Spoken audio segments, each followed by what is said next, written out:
Hi, this is AJ Oak, Director of Effortless English, and today we have rule number 6 to speak excellent English. What's rule number 6? Rule number 6 is to use real English materials. Only use real English materials. Now, before I told you, stop using textbooks. In fact, I told you to throw away your textbooks. I told you to burn your textbooks. I hope you did it. All right. So now you have no textbooks. They're all burned up or in the trash. So what should you do? How can you learn now? Well, I want you to use real materials.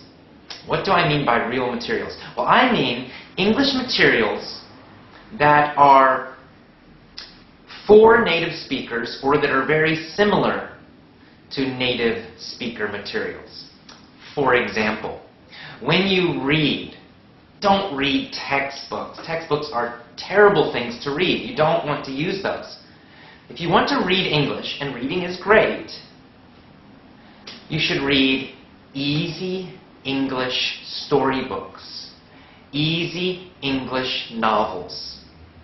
And in later emails, in some of my bonus emails, I'll tell you exactly how to do that and give you some suggestions for good books to read.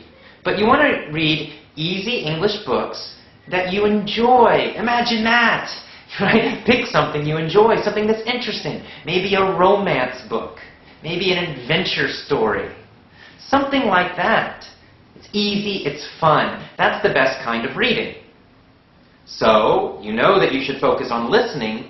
Listening should be 80% of your learning. So what should you listen to? Same thing. You should listen to easy English that you enjoy, about topics that you enjoy. You should enjoy the speaker, you should enjoy their voice, you should enjoy their energy, you should enjoy the topics. So you don't want to listen to textbook CDs. Those are terrible, you know. Hello, how are you? I'm fine. And you? Oh, terrible, terrible, terrible. You don't want to listen to actors, okay? Do not listen to actors. Listen to people who are speaking more naturally. Just like these videos are good to listen to, actually. You can just practice by listening to me talk. I also have a podcast. Podcasts are great. Now you can get on the internet. You can find a lot of real English listening material.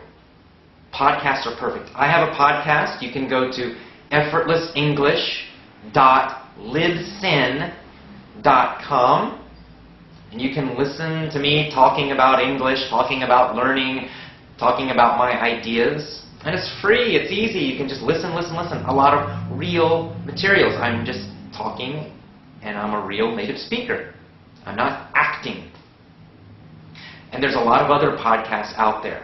You can pick, English learning podcasts, but you can also pick a podcast about any topic you like. If you like sports, find English podcasts that talk about sports. If you like cars, find ones that talk about cars. If you like exercise or health, find podcasts about that. You can also find audiobooks. Audiobooks are another great way to practice your listening. An audiobook is just a book that someone's reading and they record it. So instead of reading the book, you listen to the book. Again, choose audiobooks that are easy. You may need to start with children's storybooks. That's okay.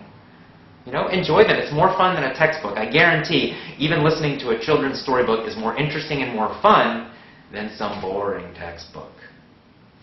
As you get better, when your level is higher, you can listen to audiobooks for young adults or for older children. And you just keep listening, and when it's too easy, then you choose something a little more difficult, and you listen, listen, listen more, and a little more difficult, a little more difficult. Eventually, when you are advanced, you can listen to CNN or the BBC or American movies, British movies, Australian movies, etc. But that's at an advanced level. In the beginning, start with easy stuff. So you're always choosing these real things: audiobooks, podcasts, movies, TV shows. They can be children's TV shows. That's okay. Not textbooks and not textbook CDs. This is so important because when you listen to real English materials, you get real spoken English. Textbooks don't teach you real English. They teach you formal English. They teach you written English, in fact. The vocabulary in textbooks, the grammar, the style, it's all for writing. Even though you're listening to these conversations, they're not normal conversations. But when you listen to real materials, audiobooks, conversations, podcasts, anything that's real, that's the real English we use. Americans, Canadians, British, Australian, that's how we really speak. Those are the words we use in normal conversations. That's the pronunciation we use. So, real English materials only, not textbook CDs. Okay? It's, again, a very simple, easy rule. And now we have the internet. It's so easy to find these real materials. Just do a Google search. And if you keep getting my emails, you'll actually get more suggestions from me. I'll tell you how to find podcasts, how to find easy listening. Okay, so that's rule number 6. I hope you enjoyed it. Tomorrow, rule number 7, our last rule. All right, I'll see you tomorrow. Have a great day. Bye-bye.